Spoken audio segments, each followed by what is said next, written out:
time for the second episode of this season's Essex to London Business Podcast. I am your host Ray from Simply Create, and I can't wait to kick this conversation off with this episode's guest. This podcast started to hear from people who had been there, who had done it, and who are still doing it. Business owners that can share their experience on how they got started and their journeys up until this point. And I always find that every episode is insightful, interesting, and inspiring, as these guests are always opening up and sharing their stories and giving some great advice. This is now the third season, and so if you're new to listening, you have loads to catch up on, and if you're returning, welcome back.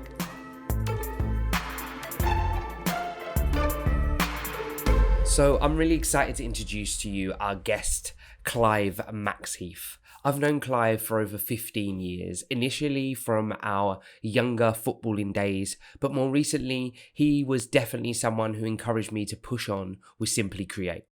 Clive is a professional men's coach based in London. He delivers one-to-one and group coaching sessions. He's a range of coaching credentials, such as being accredited by the International Coaching Federation and having an executive coaching qualification. As well as being a dad, Clive runs Men's Action Project and also has his very own podcast called Men on Form. But before we find out about Clive's background, his story, how he became a coach, his struggles, and where Men's Action Project is heading, we are going to start by warming both you, the listeners, and our guest up by jumping in to the Quickfire Questions. Okay, so we are not going to find out anything else about you apart from jump straight into the Quickfire Questions, which are going to tell us some things about you, and then we'll find out a lot more. So, first of all, okay. Morning person or a night person? Night. Favourite album, past or present? Oh my God. Let's go past Nirvana, Nevermind. Peanut butter, crunchy or smooth? Crunchy. Good shout. Cats or dogs? Cats all the way, mate. All the way. Dog fan. Night in or night out? Night out. Bang on. What's your favourite sport? There's loads. I'll say the one that I've loved for many years, football. Breakfast or dinner? They're both so important. Breakfast, mate.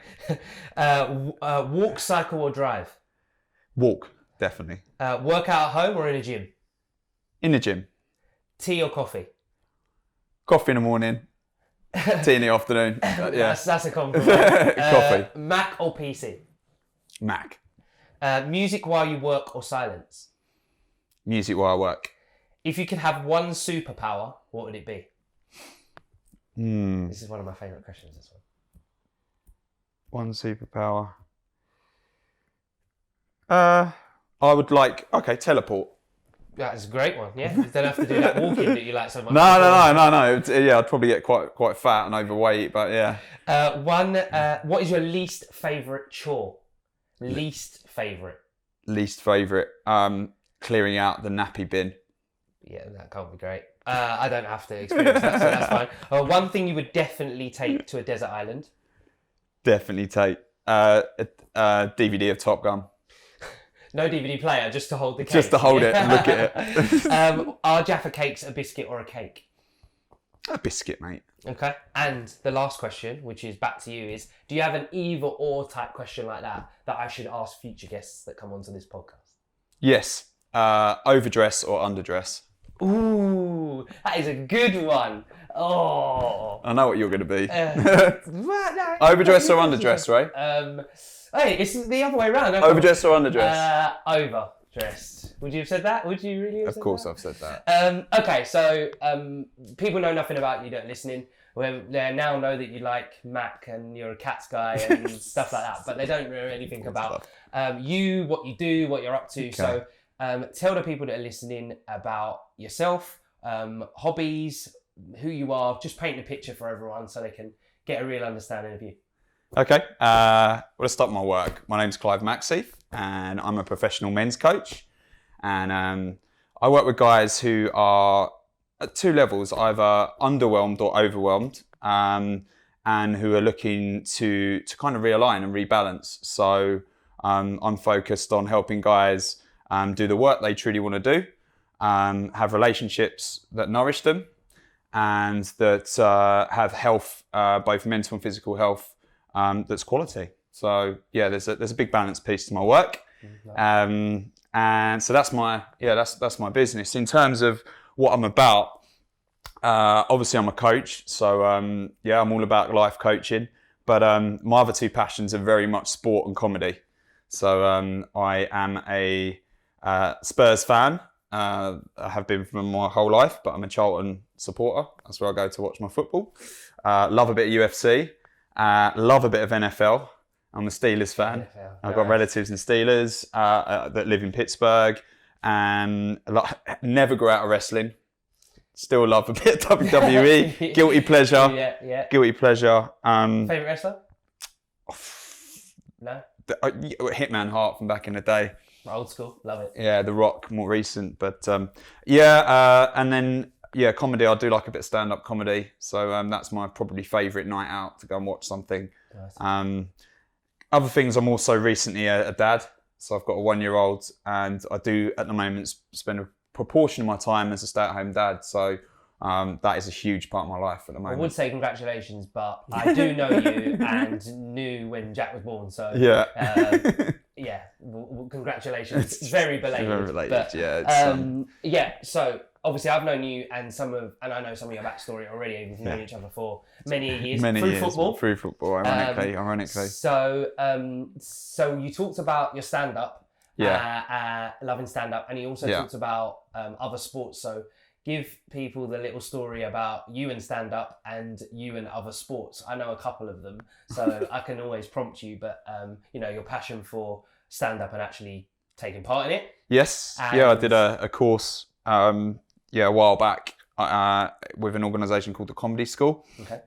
And for 7 weeks, 3 hours on a Sunday morning, me and my mate Minesh would go to, they're based in Camden, to study comedy and stand-up. And the course ended with us doing a sort of open mic night, and 5 minute, each had a 5-minute slot, which was, one of the most scary but also wonderful experiences in my life. I'd say it was fantastic, and the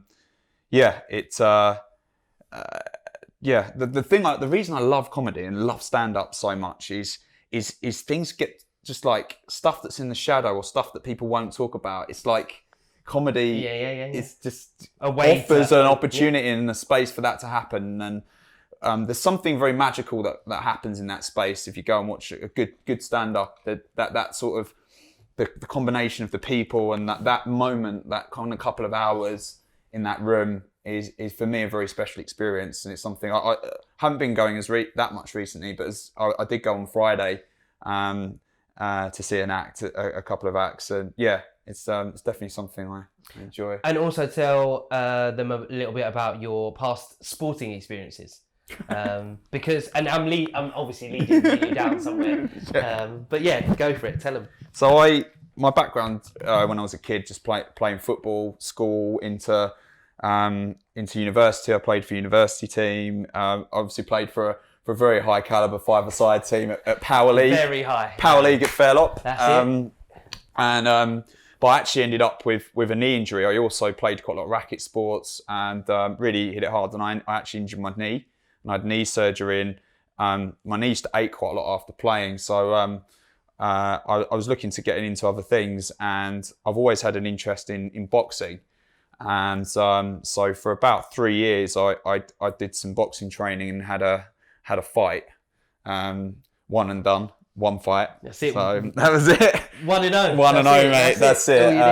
And so that was again another real rites of passage experience. But I do have a sort of a passion for martial arts, and in the last couple of years have started training in an art called ninjitsu. I don't know if you've ever heard of ninjitsu. No, not a clue. So if you want to school me, go for it, because I'm sure people. Oh my god! So ninjitsu, if you can, obviously, it's quite a rich, deep art. It's actually a 900-year art born out of Japan, potentially originally from China. That has got like multiple schools and weapons, and the philosophy of ninjitsu is the art of change. Okay. And there's this line they use. It's 10,000 changes, no change for the ninja, and it's a very it's got quite a lot of deep sort of philosophy and psychology to it. Can we swear on this? Yeah. I mean, I've been doing it for 2-3 years. I'm still absolutely shit at it. He had to set himself up for that. I was getting my ass kicked every Thursday, but it's something that that's a great escape from the day to day, and it gives something back in terms of sort of life lessons and stuff. So if anyone wants to check out ninjutsu, just Google YouTube. There's loads of bits and pieces on there. I'll open these bits and pieces up and I actually have loads more as you were talking that we've talked about in the past of things you've done. So much stuff that we could go into, mate. How important would you say trying and doing a lot of the stuff that you're doing has aided where you've got to now in your business? It's been huge. It's taught me a lot of life lessons, and I think a lot of these things can sort of cross-pollinate. There's definitely stuff like when I'm going through my business, when I have maybe things from sport or personal experiences that I'll pull on. And for me, like sport especially, it's like a playground for life lessons, and there's so much that it can learn and teach us. And I think if you're not into a sport or anything, it doesn't. It might not have to be something physical. It might be something mental. I think there's just so much there for us. But your ability to just be able to want to try stuff. To try and stuff. foul, exactly. and there's just something about there's have you heard the idea of the hero's journey? The idea of when you first try something, you sort of fall and foul, and you keep going, and then you come through the other side after all the graft. And it's like if for me, that's where life gets real and rich, when you're sort of going through these various loops, and it's like learning to drive again. Like, just if you go and start something new, you're sort of restarting that process, and but it is a case of staying the course sometimes. I mean, something I was guilty of, especially in my younger years, is I'd start something and then get very hyper and put it down. But now I'm learning, if you stay that course, because that's where the magic is. And sometimes it feels shit. Like, I remember, particularly in my boxing training, just getting the crap kicked out of me in the gym, and just but it's just keep showing up. And it's the same in my business as well. We have those days where we turn up and we're just like, my God, what am I doing? But just keep showing up, and that's where magic happens. So before we kind of go deeper and deeper, I like to give a period of time where any of my guests can tell everybody that's listening, or anyone who's listening fairly on, where they can find you, and what it is that you can do. So it's definitely a time to plug away, if you like. I mean, I'll rein you in, but it's definitely a time to tell people where they can find you and what type of things your business sets out to help people with. Okay, so as stated in my intro, I'm a professional men's coach, and if people want to check out what I do, I'm at www.mensactionproject.com, shortens to the MAP, and I'm a change agent. I'm about transformation, and I'm a trained life coach, a professional coach, ICF accredited, and there's two parts to my mission really. The first is an education piece around particularly men and asking for help, because when I was younger, I found personal development in my mid-20s. I mean, I did so much on my own for about 4 years. It wasn't until I started to engage with sort of coaches and mentors myself where I really started to kind of grow and get momentum in terms of what I was trying to achieve. So there's an education piece, and the second thing is obviously is delivering that service to guys. And so in my work, I create a space for my coachee and us to consider, and it's all about a high proportion of work is about where you are and where you want to go. And so, through powerful questioning, effective listening, goal setting, accountability, all of those things, I increase the propensity of success for my clients, and I also enable a space for them to learn, because one of the things that in my experience I've had is when I've done things on my own, I haven't been checked on my learning. So I've failed at something and then I've just gone, right, I'll just move on. But the gold is the learning from the failure. Without a doubt. And one of the gifts of coaching, it gives you a space to actually go, well, actually that didn't work. And one of the questions would be, well, what happened? And we can explore that. and I'm picking and getting the gold that is the learning. So I have a saying, you know, in life we either succeed or learn. Like, failure is just, love it. It doesn't exist.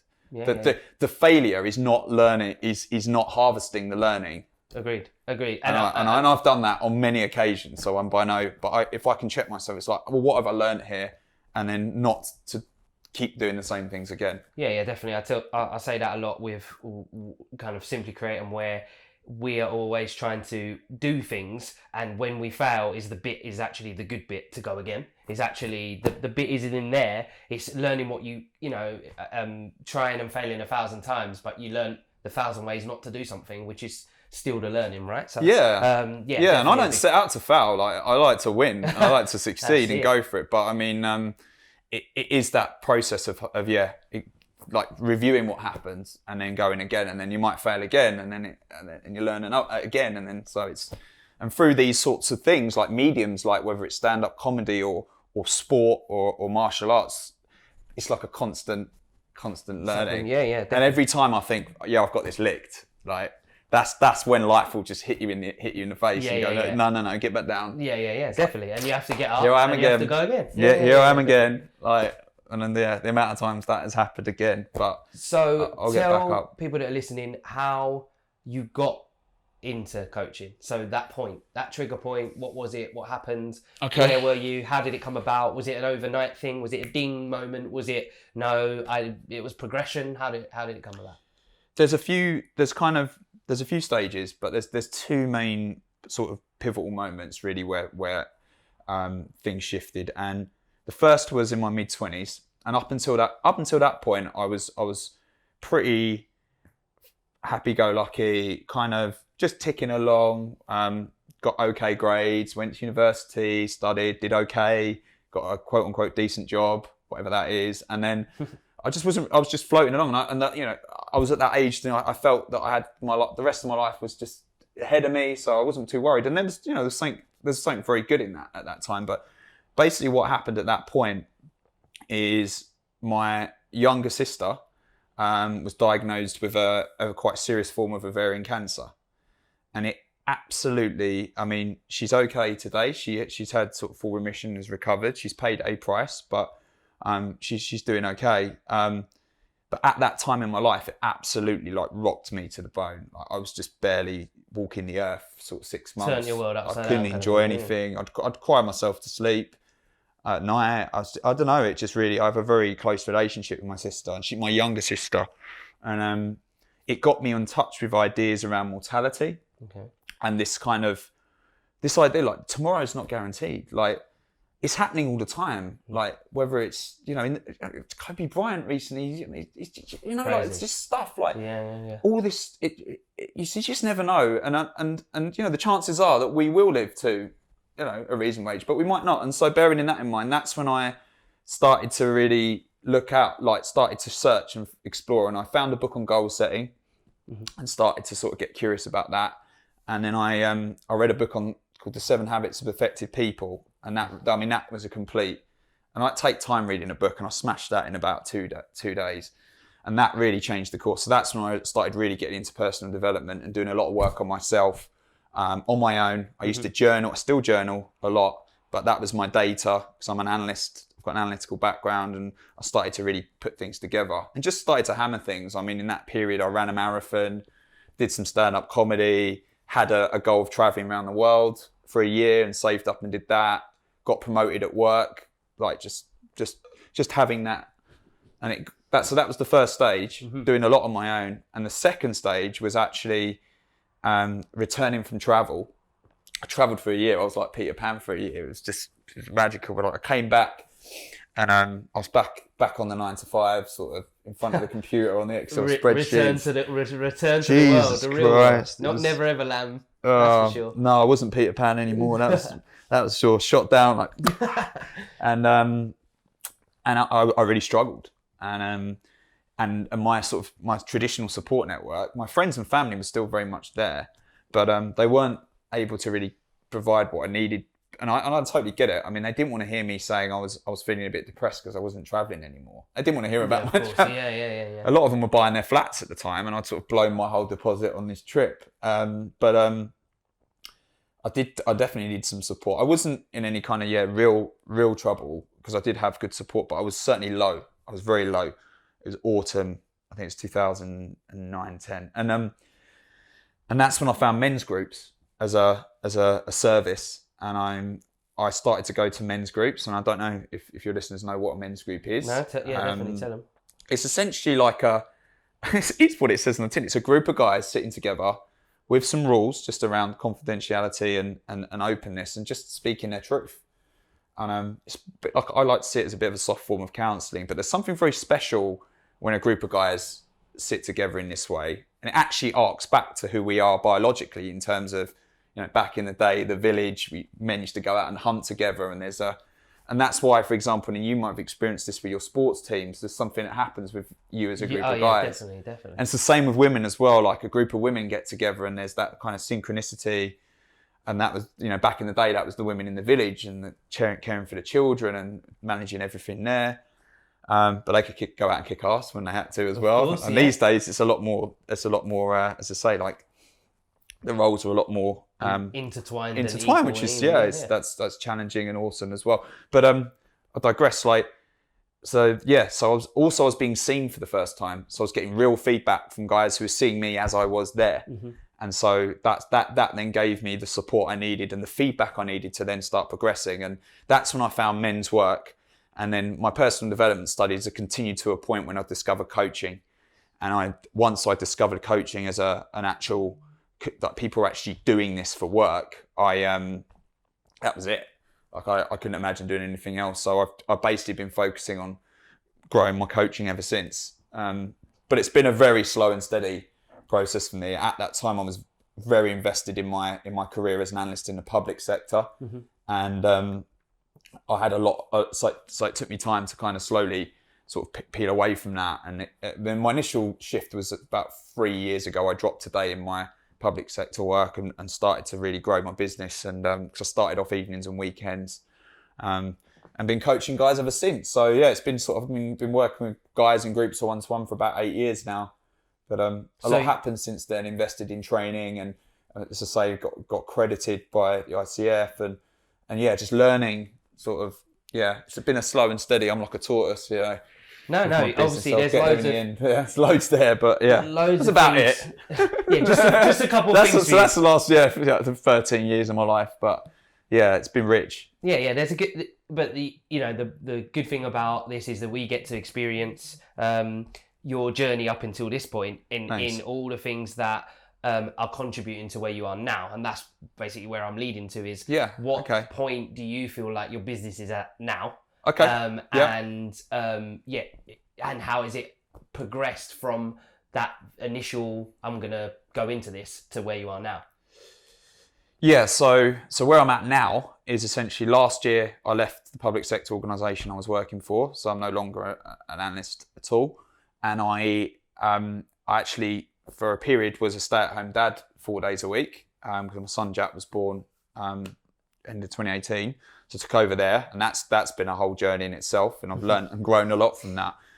Coming into this year, I'm now actually gone to 2.5 days a week on my business and 2.5 days a week with my son, and then later this year that will move up to 4 days, and so I'm at a stage really where for the first time coaching is my work. Before I always had this other thing going on. The difference is as well, I think I always had the protection blanket of my other work. Mm-hmm. In the organisation I worked for, I was able to do overtime and earn extra money. And I'll be lying. In the early years of my business, I was paying for my business. It was like, and I think the where I'm at now is very much sort of a lot more focused on what I'm doing, and there's a massive shift around the accountability piece around how I perform in my business now affects my take home. And so, the choices I make and where I choose to spend my energy, I've experimented a lot in the past, but it was never that important whether I made sort of money or not, or had a business. I wouldn't say I even had a business. It was more a service. But now I've got a business. And so I'm at the stage of kind of reviewing and expanding my business. So my initial, in the past, I worked a lot with guys who were struggling with underwhelm, who were wanting to change in terms of maybe they wanted to change career, or they were having some health challenges or relationship challenges and they really wanted to change. What has happened in the last couple of years is I've got a lot of guys come to me that actually they're not wanting to sort of like set goals or climb metaphysical mountains. They're actually looking to let go. They're struggling with overwhelm. They're doing too much. Makes sense. Yeah. And so the work is actually around what they want to let go of. And a lot of their sort of accountability will be around not doing stuff. Yeah. And so that's when kind of the overwhelm piece has come in recently. And so, yeah, at the moment, that's kind of where I'm focusing on guys who are struggling with underwhelm and overwhelm. And I'm a huge advocate for kind of balance and move. Balance is something we get and we have it. It's something that we have moments of and we kind of ping back towards any given point in our life. Always in flux, yeah. Always in flux, you know. Especially you have a baby, it's like bang. But anytime, things happen, illnesses. Yeah, of course. But life happens. It's about, like, I think there's this idea, and you probably would have seen this, Ray, yourself in success psychology, like be relentless. Yeah. It's like work hard, okay? Like work hard is something, one of my values, but not all the time. Yeah. Don't work hard all the time. Yeah, and be relentless, but don't do it all the time. Yeah. Sometimes I want cocktails on the beach. Yeah. On Netflix and chill. I'm not interested in, and it's I think, and there's a very famous, I can't remember the name of her now. It'll come to me, but she wrote an article. It's now a book on the 5 rules of dying. Okay. You read this? So this Always lady. love a good resource. Mate, this is a resource. The lady was a nurse. Maybe you can include it in the show notes. I will. As well. And she worked in a hospice, and she basically carried out this piece of work around people that were coming towards the end of their life at various stages, and the 5 things that if they were to have their time again, what they regret. And it wasn't what I wanted to work harder. It's actually the opposite. So you've got this massive push from success psychology about working hard, and then at the other end you've got, well, actually this lady's interviewing people that are about to pop their clogs, and they're saying, no, actually I wish I hadn't worked so hard. I wish I had spent more time with my friends. Yeah. So there's a balance piece there. Agree. And that's what I'm all about. So my mantra is not succeed at all costs. My mantra is succeed maybe at some costs, but replenish those costs when you come back. Yeah. So success in my business will not come at the expense of my health, marriage, time with my friends, time with my family.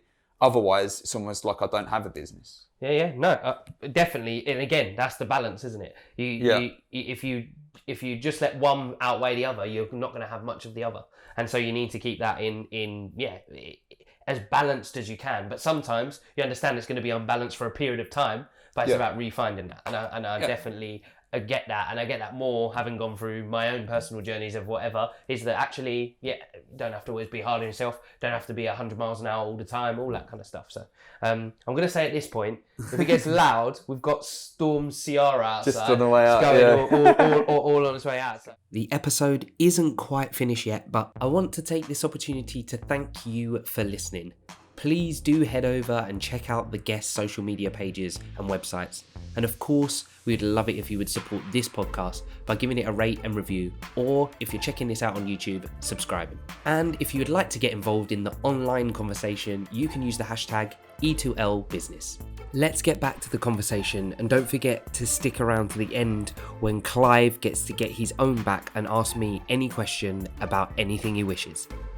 Have you ever not felt that you can't do your business? Have you ever got to a stage where you're like, nah, I don't think I can do this anymore, or it's not for me, or why did I get into it in the first place? Have you ever gone through that? And you may not, and there's no right or wrong, but the whole point of this question is so people understand about getting into it, what you go through or don't go through, kind of things.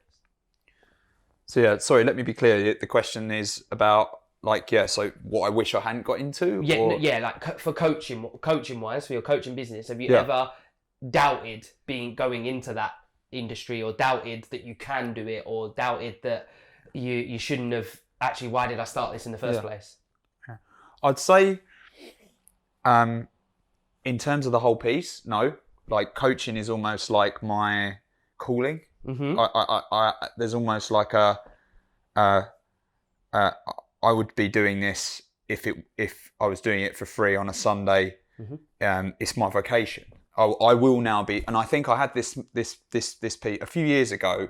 I felt that things weren't happening quickly enough, and I was getting really frustrated. Mm-hmm. And then I had this moment. I went for a long walk. I advocate taking So walks. do I. And I had this realization. It's like, this is my life's work. Like, what is the rush? And so that really, and not, as long as I'm moving, making that progress, and that really grounded me. And so in terms of coaching per se, no, I'm going to be here for forevermore. I found my kind of path, I suppose. And so even when things get hard, I sort of know, like, this is what I was kind of almost born to do. And I've had signs. I won't go too far down the rabbit hole, but that this is what I'm supposed to be doing.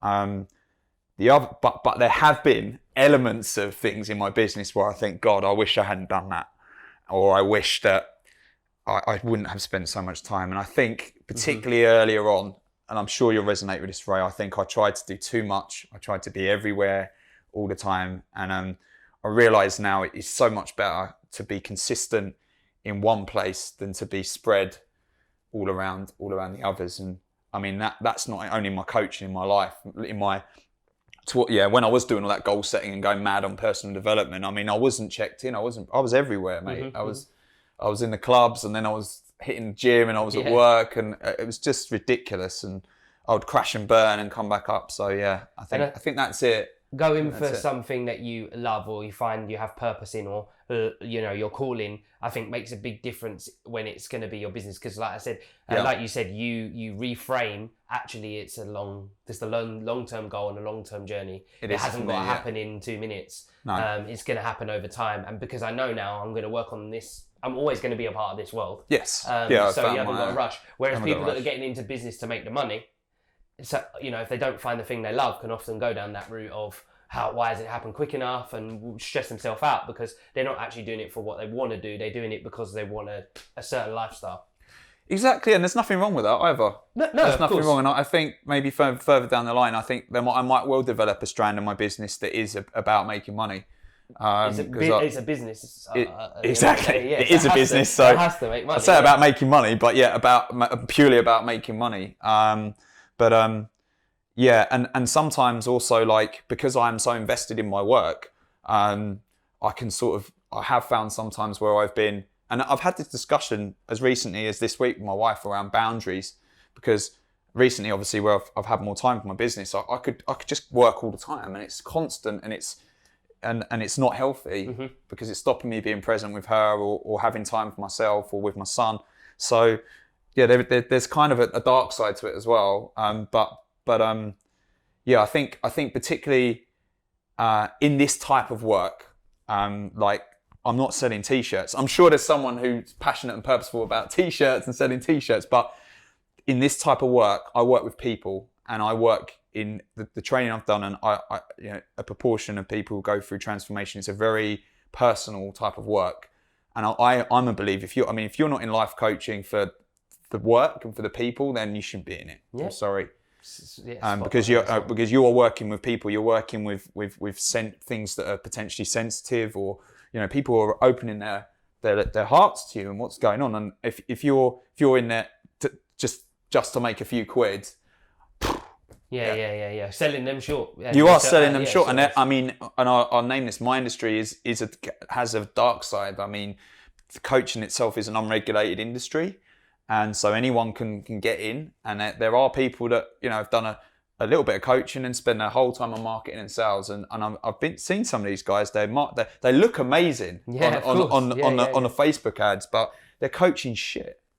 And I'm looking at who did you train with? Like, where's your accreditation? Where's your hours? Where's your body of work? And it's like, oh well, but they'll still charge X amount. Of course. And with one way or another, every industry has that. Exactly. And I'm not saying, and that's not to take away what you're saying. I get that.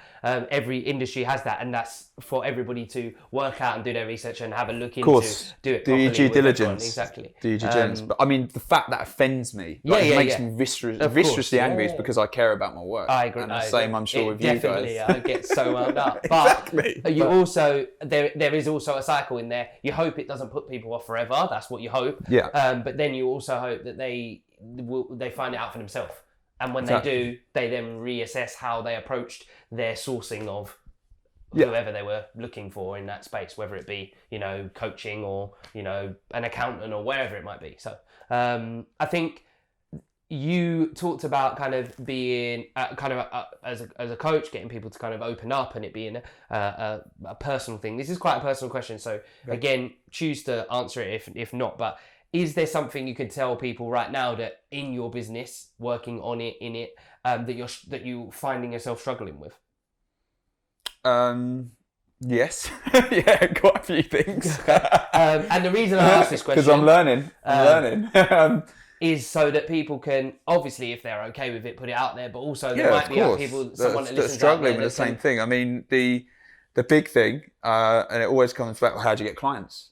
The big, and it happens just. So, how do you get clients? There you go. If you give this will be the most popular episode. Well, yeah, if you transfer $5,000 via PayPal to me, I'll tell you, it's basically a magic bean. I send it in the post, you put it in your garden, you water it. Beautiful. And in 4 weeks' time, there'll be a queue out your door. I'm ready for that. Yeah, it's finding, the struggle is finding, and I'm not saying clients, but finding resonant clients, the clients that are right for me, and finding, and in terms of my sales and marketing, finding that kind of special sauce for me at the moment. Because, I mean, it's always a moving thing, but something that's happened to me is when my son was born, especially, and I was still in the public sector job, so my practice took a hit. So I've been sort of overtly off the radar for a couple of years, and so I've recently been coming back online sort of more overtly and doing a lot more. That's been a real struggle, kind of picking things up again. And because I've changed as a coach and as a person, it's kind of like upgrading everything. And then there's part of me that just wants to trash my business and start again. Blank canvas, yeah. Blank canvas. But the actual fact is I'm working on a moving entity essentially. And there, there's stuff there that stands true and there's stuff that needs upgrading. And that's kind of the struggle I'm at the moment is getting my practice to a point that where it represents who I am now. Of course, there's elements of what is currently there at the moment that is me 3-4 years ago. Yeah. And the overwhelm piece is a big part of that as well. Kind of back to it again and realizing there's there's a whole there's clients coming to me saying this is something I'm struggling with. And previously I was all about go getting and goals and missions, and I still am. But there's a proportion of my clients that don't need that. They need to trash the mission. They need to get down off the mountain and they need to review. Stay at base camp. Refuel. So And would you say that how are you potentially exploring your kind of advertising for your business or putting yourself out there? What avenues are you now exploring, or have you tried in the past and that you think have worked and haven't worked maybe?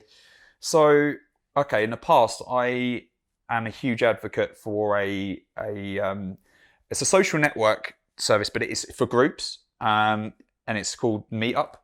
And you so put me onto that. So if anyone hasn't checked out Meetups, they're a cracking resource. And the way Meetups work is people go on and they set up Meetups that are based on, you can set up a Meetup on anything.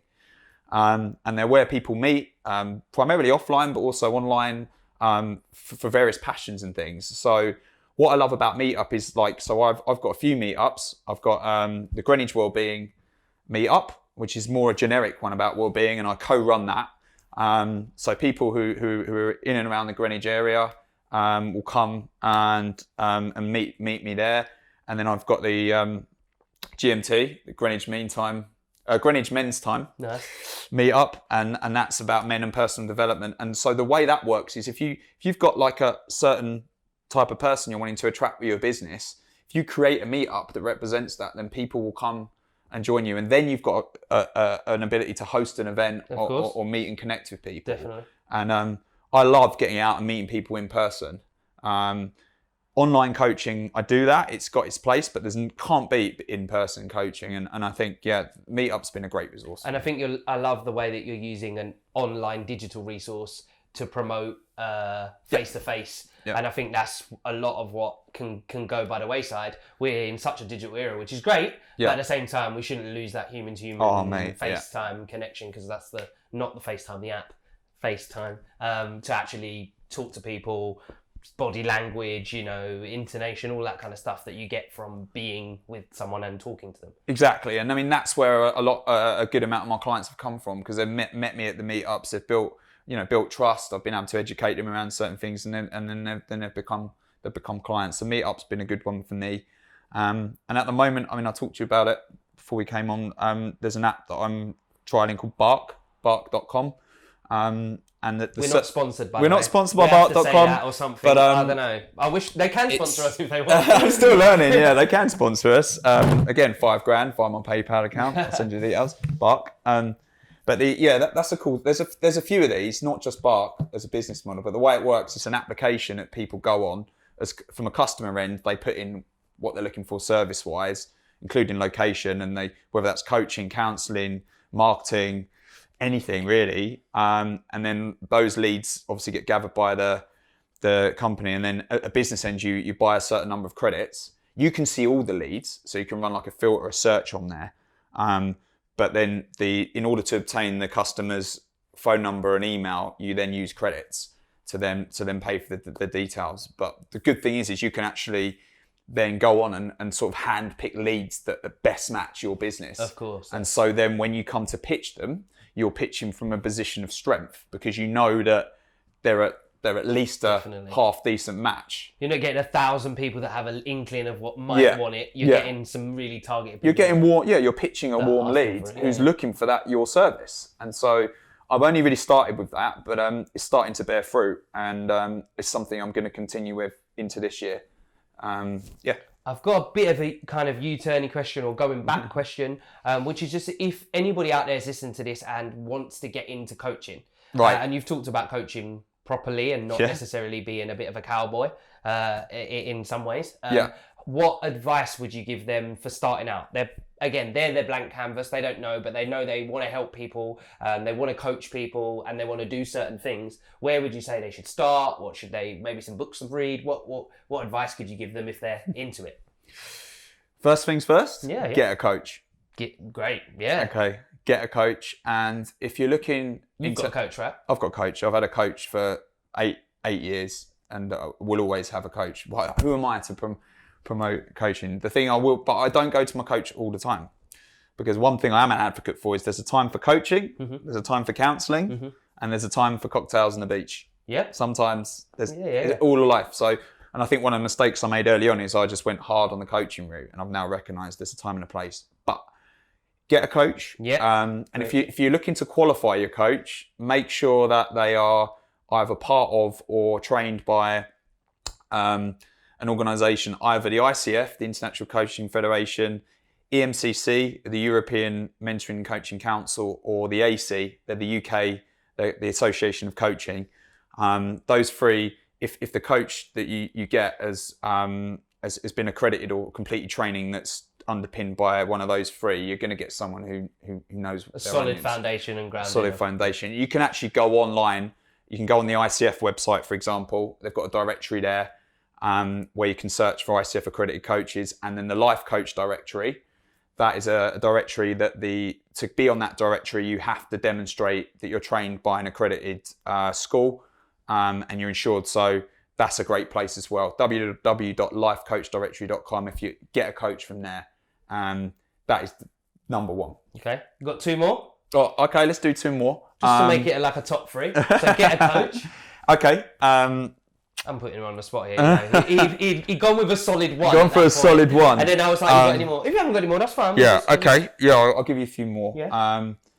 There's a lot of training schools out there. And a lot of them offer sort of introduction sessions, like one-dayers. And again, if you find a coaching school that's accredited by one of those three, because they also accredit the trainings, and go start exploring one of their introduction days. there's two I recommend. I'm trained by an organisation called the Coaching Training Institute. They're one of the oldest, most established schools in the world. So Coaching Training Institute are well worth looking at. Animas as well. They're London based. They're a school I know quite well, and I've heard very good things about. So there's a couple of schools to check out. Nice. But as long as your school's rubber stamped by one of those three organisations, again, their training will be worth their weight. So go and check out one of their sort of intro days, and you sort of start getting your hands wet. Cool. Yeah, your fingers dirty. What's hands wet? That's for another pod. What's the next? We're coming to kind of the end now. So there's another thing. Oh, you got another thing. You wanted it. Of course, I've got another. Oh, all right, fine. Stuff. I was trying to save you a little bit. I didn't know if I'd put you too much on the spot, but no. Okay. The third one. The third one is check out just the online stuff. I mean, there's loads on YouTube, loads on podcasts. Yeah, definitely. And so get curious. And there's one called that I'm listening to at the moment called Coaches Rising. That's across most platforms. That's a solid base. You did have three as well. I did definitely put them on the spot. Yeah, Right? You didn't know about that. And because I mean, coaching is such a personal thing. There's so many different styles of coaching. Just have a watch and see what you're drawn to. You've got sort of the hard ass kind of do this now kind of, and that's cool. And then you've got the more kind of softer styles, and there's a whole range of areas that coaching covers as well. So that's one thing I'd say. Give a thought about where you might want to coach in terms of niche.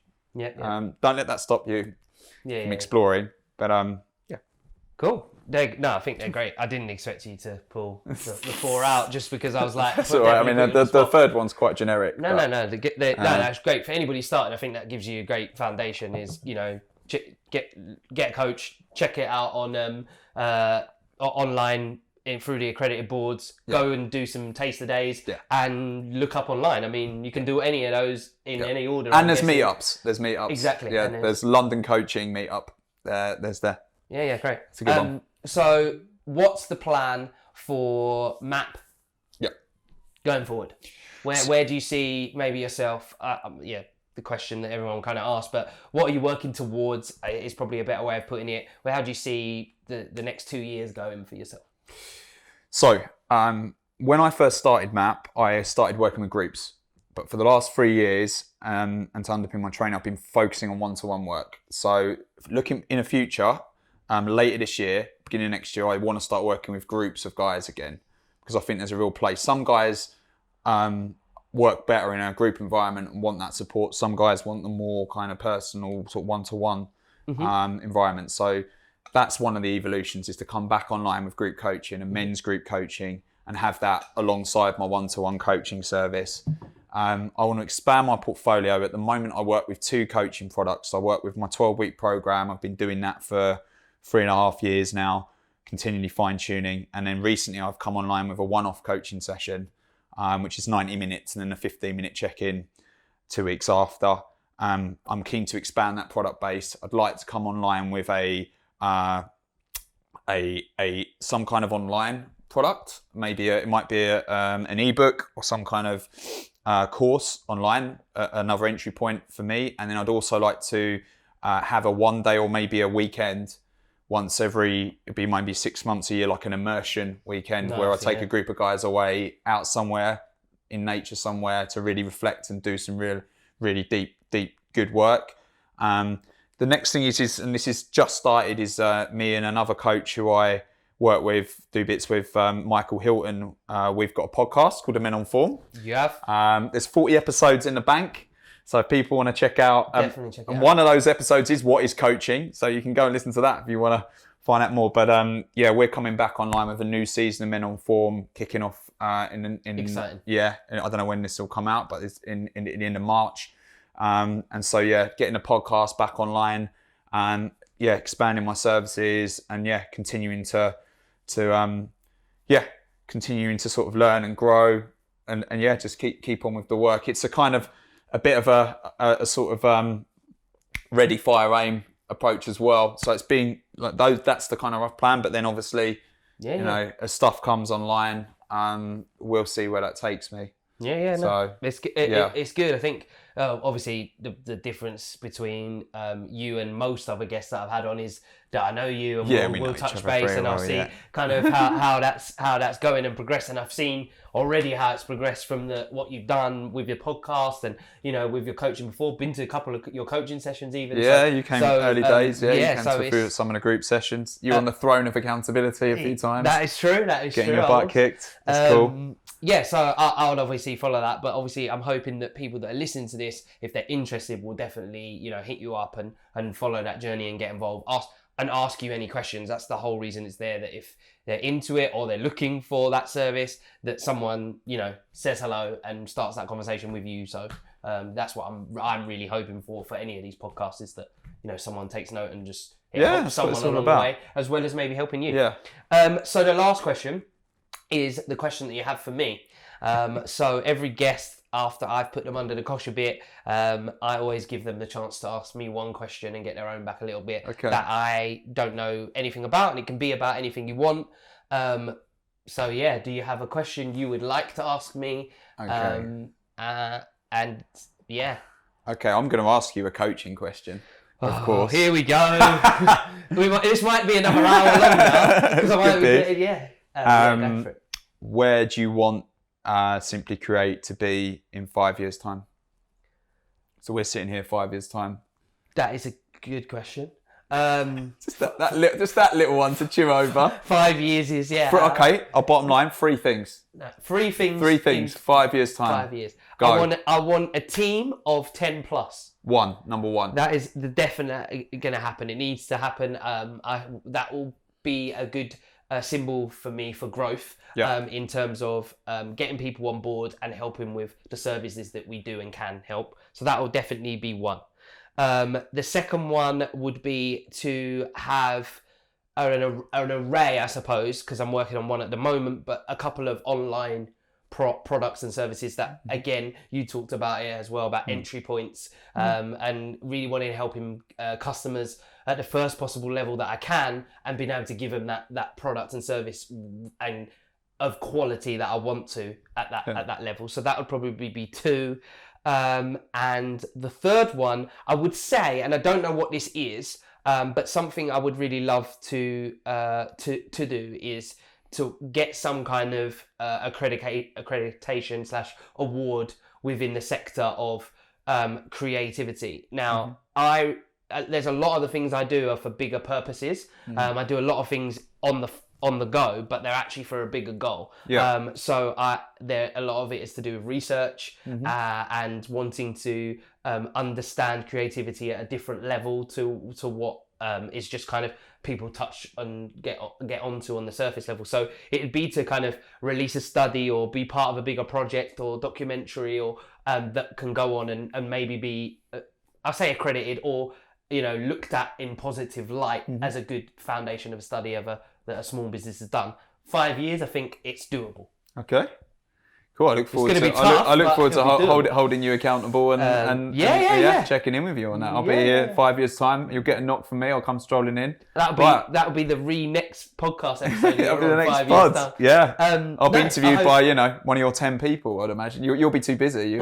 I think those 3, because one of them I think is definitely a symbol of growth. The other one is for me is very doable, and the third one is stretch. Yeah. So I'm just going. They're a mix. So it's going to only happen if I apply myself and push. But hopefully I'll be able to. Cool. All right. Look forward to that. So Clive, it's been a pleasure to have you finally on the podcast as well. We've talked about it for some time.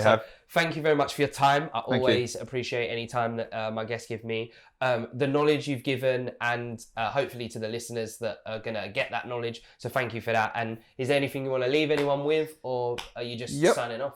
No, I'll basically say that if any of this discussion at all has sparked anything in you, or you want to start a conversation, then over at www.mensactionproject.com, there's a contact page there. You can contact me directly, so don't hesitate to get in touch if you've got questions around anything we've discussed today.